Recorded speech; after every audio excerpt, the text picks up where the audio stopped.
ডিব্ৰুগড়ত RSS প্ৰধানক সাক্ষাৎ কেন্দ্ৰীয় মন্ত্ৰী সোণোৱালৰ। লোকসভা নিৰ্বাচনৰ পূৰ্বে কি মন্ত্ৰণা দিলে মোহন ভাগৱতে? প্ৰায় 1 ঘণ্টা ধৰি ভাগৱতৰ কাষত প্ৰাক্তন মুখ্যমন্ত্ৰী সোণোৱাল। 3দিনীয়া ভ্ৰমণসূচীৰে অসম তথা সত্ৰপীঠ মাজুলীলৈ অহা RSSৰ সৰসংঘ চালক মোহন ভাগৱতে মাজুলী ভ্ৰমণ সামৰি ডিব্ৰুগড়স্থিত কেশৱধামত বাহৰ পাতিছিল। এই কেশৱধামতে শনিবাৰে মোহন ভাগৱতক সাক্ষাৎ কৰিলে প্ৰাক্তন মুখ্যমন্ত্ৰী সৰ্বানন্দ সোণোৱালে। প্ৰায় 1 ঘণ্টা ধৰি RSS প্ৰধানৰ সৈতে বাৰ্তালাপত মিলিত হয় সোণোৱাল। বৰ্তমান এই বাৰ্তালাপে অসমৰ ৰাজনীতিত বিশেষ চৰ্চা লাভ কৰিছে। সোণোৱালে লোকসভা নিৰ্বাচন খেলিব নেকি? নিৰ্বাচন যদি খেলে কোন সমষ্টিৰ পৰা নিৰ্বাচন খেলিব? এনে চৰ্চা অব্যাহত থকাৰ সময়তে মোহন ভাগৱতৰে হোৱা এই বাৰ্তালাপেও বিশেষ তাৎপৰ্য বহন কৰিছে বৰ্তমানৰ পৰিস্থিতিত। বিভিন্নজনৰ মনত এটাই প্ৰশ্ন উদয় হৈছে, লোকসভা নিৰ্বাচনৰ পূৰ্বে কি মন্ত্ৰণা দিলে মোহন ভাগৱতে?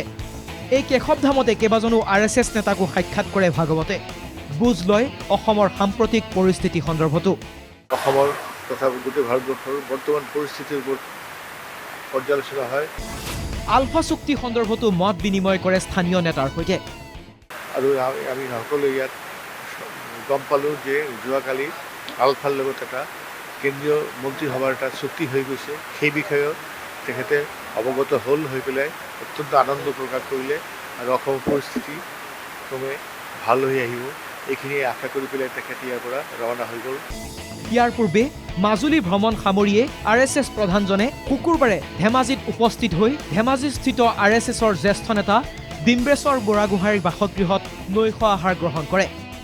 আলোচনা বুলিবলৈ আমাৰ তেনেকৈ নাছিলে, বিশেষকৈ আমাৰ এইটো ভোজনৰহে অকল মানে আয়োজন আছিলে, তেনেকৈ বিশেষ আলোচনা নাছিলে। ঘৰুৱা চাহ চিনাকি সকলৰ লগতে আমি চিনাকি পৰ্বৰ নিচিনাকৈ ভোজন কৰা হ'ল আৰু সাধাৰণতে যিটো চলে। ধেমাজিৰ ভ্ৰমণৰ এই সময়তে মোহন ভাগৱতক সৌজন্যতামূলক সাক্ষাৎ কৰে ৰাজ্য চৰকাৰৰ মন্ত্ৰী ডক্টৰ ৰণোজ পেগু আৰু সাংসদ প্ৰদান বৰুৱাই।